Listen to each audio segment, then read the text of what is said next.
الإمارات تشارك في أكبر تجمع رياضي عالمي. دورة الألعاب الأولمبية في العاصمة الفرنسية أولمبياد باريس، الحدث اللي بتتجه له كل أنظار العالم ويستمر حتى 11 أغسطس. لكن كم لاعب يشارك من الإمارات في الأولمبياد؟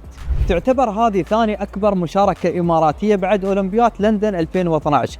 14 لاعب ولاعبة بيمثلون الدولة في 5 رياضات، وهي الفروسية، الجودو، الدراجات الهوائية، ألعاب القوى، السباحة. هذه المشاركة رقم 11 لرياضة الإمارات، لكن هالمرة مختلفة، بخبركم ليش. لأول مرة تتأهل بنت الإمارات إلى الأولمبياد في الدراجات الهوائية، وهي بطلتنا صفية الصايغ.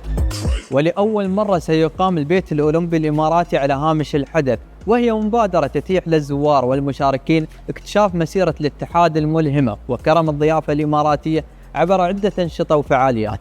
وعلى فكرة، تسعى باريس إلى دخول التاريخ بتنظيم النسخة الأكثر استدامة في تاريخ الأولمبياد. على سبيل المثال، بتكون القرية الأولمبية خالية من أجهزة التكييف، إضافة إلى تصميم مساكن صديقة للبيئة.